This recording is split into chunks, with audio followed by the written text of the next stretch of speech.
Hello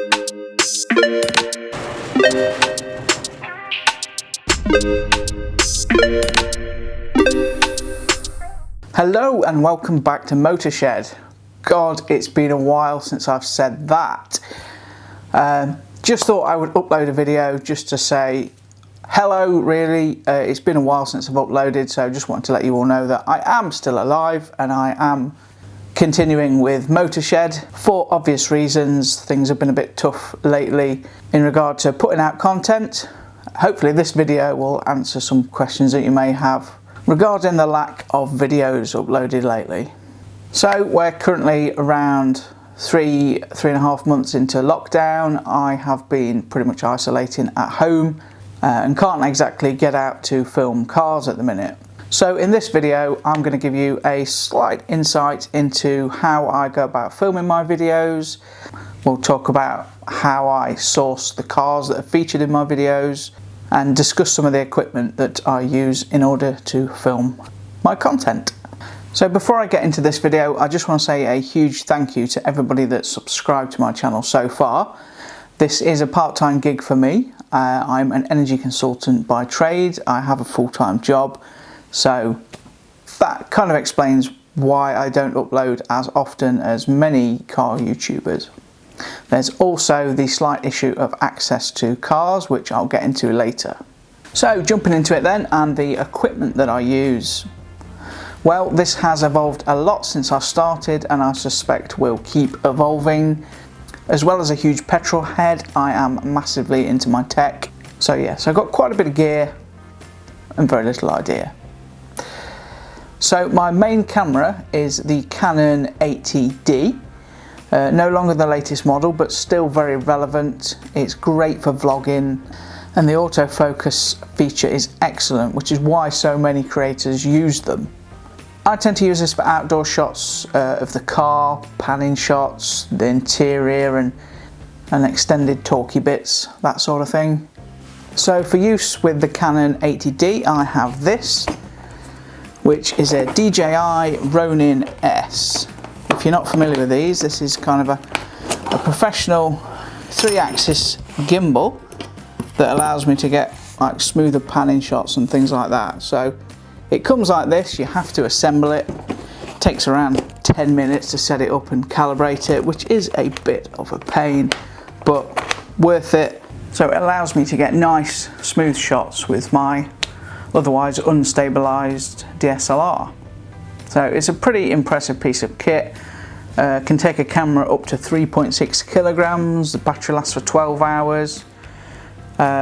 With that, it means it's very big and heavy, so you know you are carrying it about. I've taken it to Goodwood a couple of times and you know by the end of the day that you've been carrying it. It is a weighty piece of kit. I then have a couple of action cameras. So I have a GoPro Hero 6 and Hero 7. If you ever see shots of mine where I have a camera mounted on the front of a car or on the side, something like that, it will always be one of these little suckers mounted with a suction cup mount, of which I have quite a few in order to deal with any situation. In fact, the amount of GoPro mounts I have is quite frankly ridiculous. But I've got little ones for very small gaps on windscreens. Some cars with quite an aggressive rake can be difficult to mount a camera to, so that comes in handy there. I have a single suction cup mount. These all tend to be fat geckos because they're made of strong stuff and they don't wobble about like a lot of the cheap ones do. I have a Gorilla Grip, but quite frankly these are ridiculous. They wobble about way too much. But usually my go-to mount is this one. This is a Fat Gecko 3-point suction cup mount. Essentially, there is no way your camera is falling off the car with this bad boy. You have to make sure the car is clean because they don't adhere to dirty surfaces well. That goes for any suction cup mount. But this one really is strong, sturdy, and gives you a nice smooth piece of footage. I also have a backup which you can see this one's a bit flimsier. It's really not great, but it's very cheap. This one, for example, is around about £12.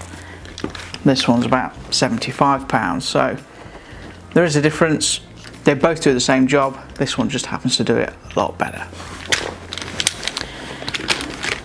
Also, for the GoPro, I have the Karma Grip, which is quite a nifty little gimbal really. It's essentially the same as the Ronin S, but on a lot smaller scale. Chuck a GoPro in so you can see.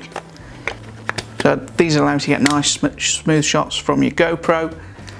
I tend to take this round car shows, places like Goodwood, because it's a lot lighter than using the 3-axis gimbal, the Ronin S, and no matter what you do, the camera will stay nice and smooth. So it is a nice little gimbal, not expensive, but has fairly limited functionality compared to some others.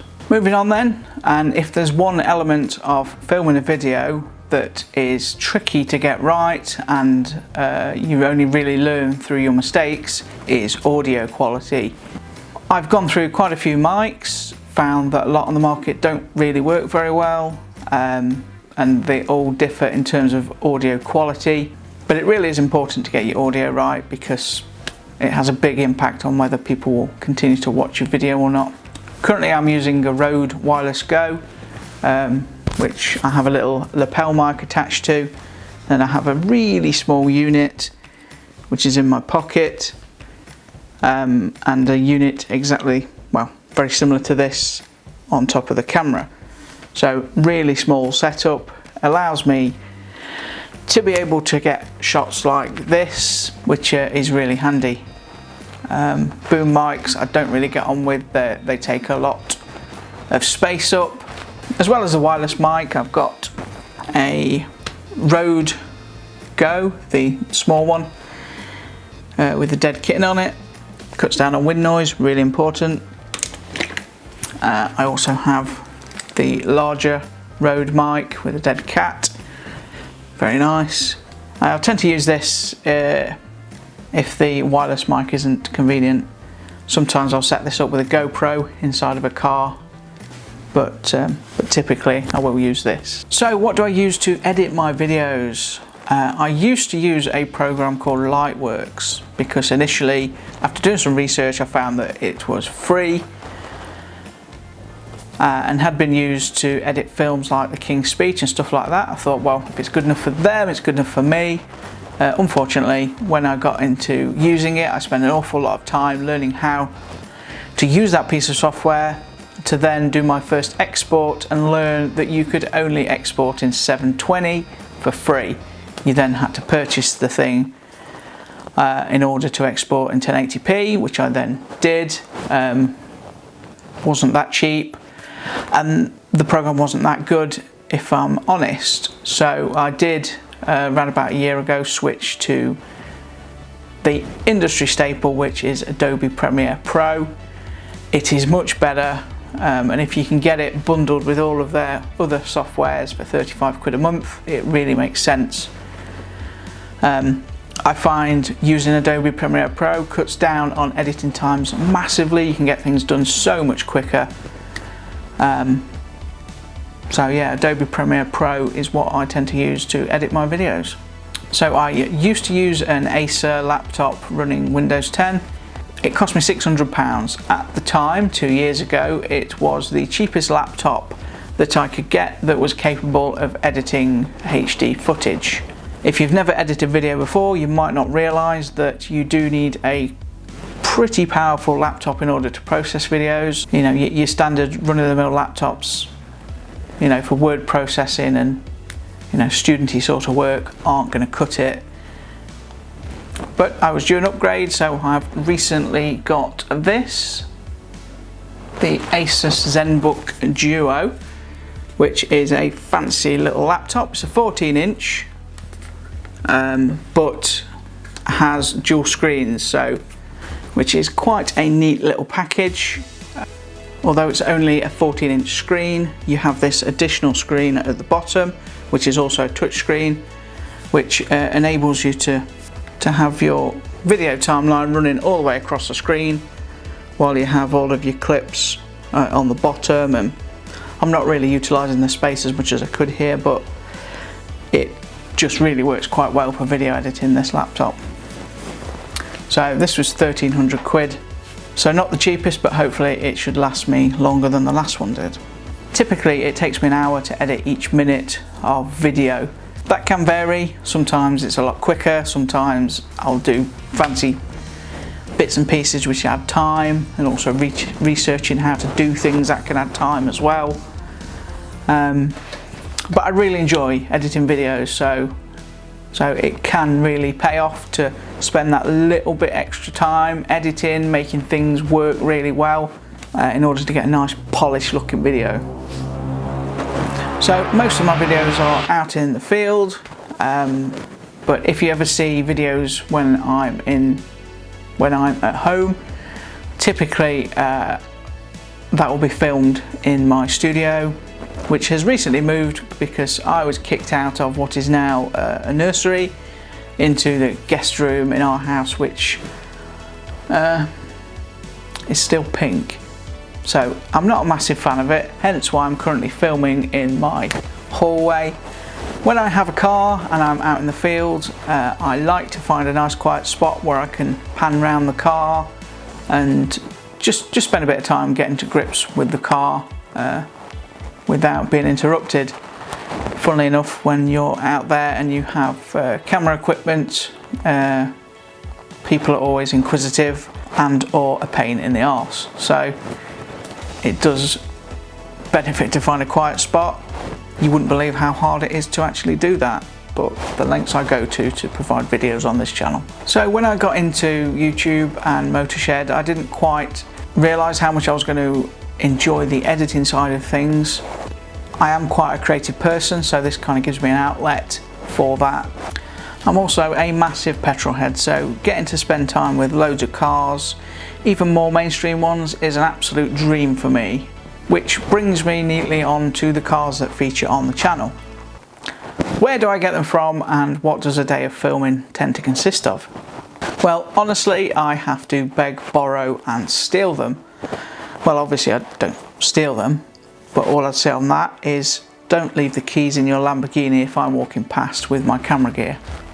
So I've sourced most of my cars through friends and friends of friends and a friendly dealership near to where I live. Wherever I can find somebody that's happy for me to go out and film with their pride and joy, I'll take it. So obviously I'm not interested in just reviewing any old car, but I really love it when somebody comes forward with something cool that I can take out and test. I have some great people around me that have always done their best to help me out in gaining cars to feature on the channel, and I have to say from the bottom of my heart, thank you very much to those people, because without them I wouldn't have a channel at all. So why don't I just contact manufacturers and use press cars, I hear you cry. Not quite as simple as that, unfortunately. With manufacturers, they won't just lend a car out to anybody. They tend to like to see creators with huge followings, you know, tens if not hundreds of thousands of subscribers before they would even entertain lending you a car. They say that it's quite expensive to do so because that comes with, they have to prep the vehicle, make sure it's tip top, then that comes with a person to talk you through all the features of the car, etc, etc. So that can run up to about £1,000 for a kind of mainstream car, and of course they don't want to go to that amount of expenditure if, you know, you're going out to 12 people.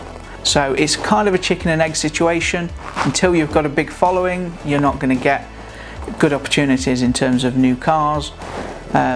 So it does make growing a channel very difficult, because from the motoring side of things you can't gain the vehicles that you need or what people want to see.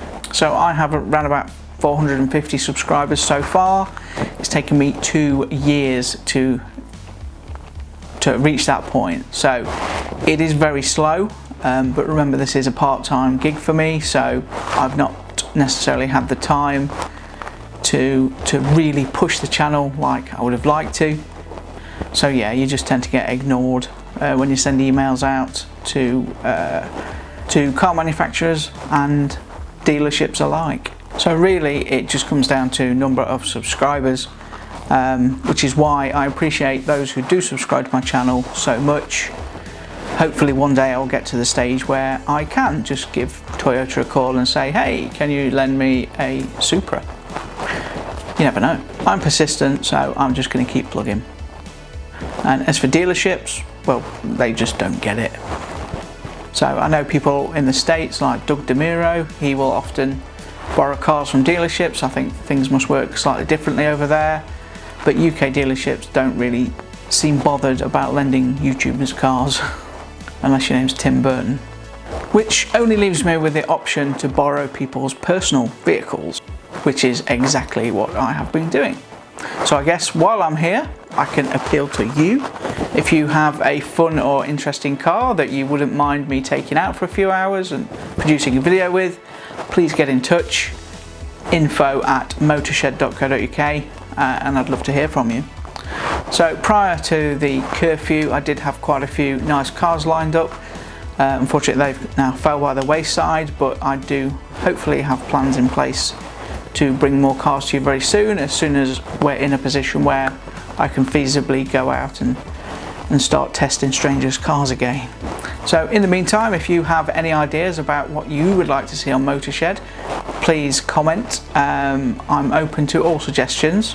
Keep them clean. Although I haven't uploaded anything to MotorShed in 2 or 3 months, I haven't been exactly quiet on YouTube. I did take the opportunity to set up a new channel which is called Limited Insight, if you're at all interested. Limited Insight is just going to be a platform for me to further put out my creativity. I'm interested in all sorts of other things other than cars, so that will kind of be a platform to do that. So far there's a couple of tech reviews, there are cocktail masterclasses, so it's quite varied, but just thought I'd mention it in case it's something you might be interested in looking at. So that's it for this one. Thank you very much if you've watched this. If you've got any questions at all, just throw it my way. If you're thinking of starting your own YouTube channel, I've been doing this for 2 years now, so I might be able to give you some pointers or give you an insight really into the real world of YouTube, not what you tend to see in other videos. So thank you very much for watching. Hopefully I'll see you again soon in another motoring review. Bye bye.